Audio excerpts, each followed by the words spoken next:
పత్రికలకు నా నమస్కారం అండి. ఫస్ట్ ఆఫ్ ఆల్ నేను especially thanks to NTR sir and producer గారికి, డైరెక్టర్ గారికి చెప్తున్నాను, థ్యాంక్స్ చెప్తున్నానండి. ఎందుకంటే ఈ సాంగ్ చేయాలని ఎప్పటి నుంచో, ఎన్టీఆర్ సార్తో చేయాలని ఎప్పటి నుంచో నా డ్రీమ్ అండి. ఆ డ్రీమ్ ఫుల్ అయింది ఈ సినిమాతోటి. విసిరివెల్లిలో సాంగ్ ఇచ్చారు, మంచి సాంగ్ ఇచ్చారండి.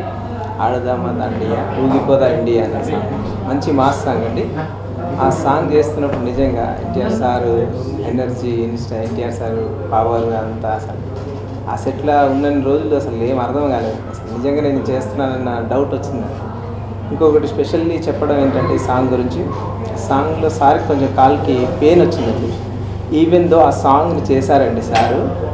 నేను ఇప్పుడు చెప్పడం కంటే స్క్రీన్లో చూడడం బెస్ట్ అండి. మామూలుగా చేయలేదండి డ్యాన్స్. నాకు అసలు నీళ్ళు వచ్చేసాయి కంట్లో. సార్ నువ్వు ఆ పెయిన్తో కూడా డ్యాన్స్ అలా చేస్తున్నాడంటే అసలు ఆడియన్స్ గురించి సార్ పడే తప్పన నాకు ఏం అర్థం కాదు. అసలు ఇంత ఎనర్జీ, ఇంత అసలు పవర్ అండి. ఎన్టీఆర్ సార్ అంటే పవర్ అంతే. ఆ మెమొరీ ఒకటేసారి చూస్తారండి డ్యాన్స్ స్టెప్. మేము ఒక 10 రోజుల నుంచి ప్రాక్టీస్ చేస్తున్నాం, కానీ సార్ ఒకటే టేక్లో చేశారు. ఒకసారి చూస్తారు, ఒకటే టేక్లో చేస్తారు అంతే. నమస్కారం అండి, నేను మీ రామజోగయ్య శాస్త్రి, లిరిసిస్ట్ని.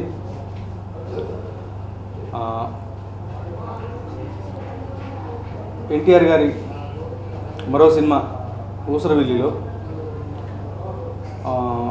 నేను ఒక 3 పాటలు రాశాను. ఈ పాటలు ఈ పాటికి రిలీజ్ అయ్యి మంచి ప్రజాదరణ పొందాయి.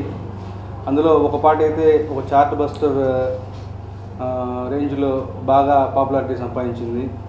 ఇలాంటి ఒక ప్రెస్టీజియస్ ప్రాజెక్ట్లో పనిచేయటం నిజంగా నాకు చాలా జాబ్ సాటిస్ఫాక్షను, చాలా సంతోషాన్ని ఇచ్చే విషయం. సో ఇలాంటి ఒక ప్రెస్టీజియస్ ప్రాజెక్ట్లో 3 పాటలు అంటే అందులో ఒక థీమ్ సాంగ్, టైటిల్ సాంగ్ రాసే అవకాశాన్ని ఇచ్చినటువంటి సురేందర్ రెడ్డి గారికి, దేవిశ్రీ ప్రసాద్ గారికి, ప్రొడ్యూసర్ బిఎస్ఎన్ ప్రసాద్ గారికి, అందరికీ ఈ సందర్భంగా కృతజ్ఞతలు తెలుపుకుంటూ థ్యాంక్ యూ. కొత్త తరహాలో ఉండే పాట లవ్ అంటే కేరింగ్, ఫ్రెండ్ అంటే షేరింగ్. నిజానికి నా మనసు అంగీకరించని సన్నివేశం అన్నమాట. ఎందుకంటే స్నేహం గొప్పది, ప్రేమ స్నేహం కంటే గొప్పది కాదు అని చెప్పాలి.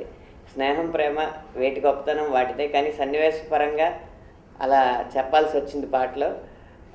ఈ పాటలో కూడా లవ్ అంటే రెడ్ రోజే, కోపంగా ఉంటుంది, ఫ్రెండ్షిప్ వైట్ రోజే, ఎప్పుడు కూల్గా ఉంటుంది అని కొత్త ప్రయోగాలు చేయడం జరిగింది.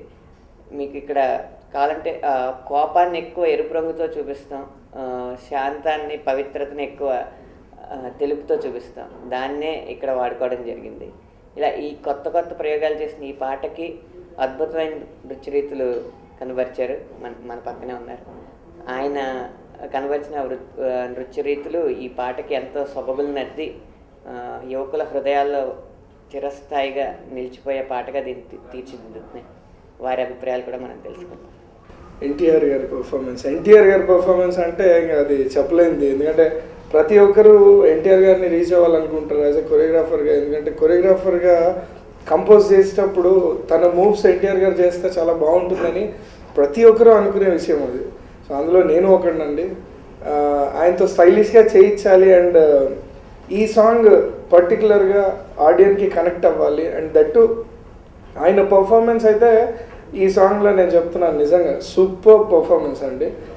నేను చూడడం అంటే యాజ్ ఏ ఆడియన్ ఫ్యాక్టర్లో చెప్తున్నాను, అంటే యూత్ఫుల్ ఆడియన్ ఫ్యాక్టర్లో కూడా చెప్తున్నాను. ఎన్టీఆర్ గారు పర్ఫామ్ చేసిన ఇప్పటి వరకు అన్ని సాంగ్స్లో కూడా ఇది ఒక డిఫరెంట్ కైండ్ ఆఫ్ స్టైల్ ప్యాటర్న్తో వచ్చే సాంగ్ అండి. డెఫినెట్గా ఈ సాంగ్ ఆయన పర్ఫామ్ చేసిన దాంట్లో నాకు చాలా చాలా ఆనందంగా ఉంది. అండ్ నేను కూడా లిటరల్గా వెయిట్ చేస్తున్నాను. సో మీరు కూడా వెయిట్ చేస్తారనే కోరుకుంటాను. డెఫినెట్గా అందరూ ఆదరించండి and definitely it will be a success.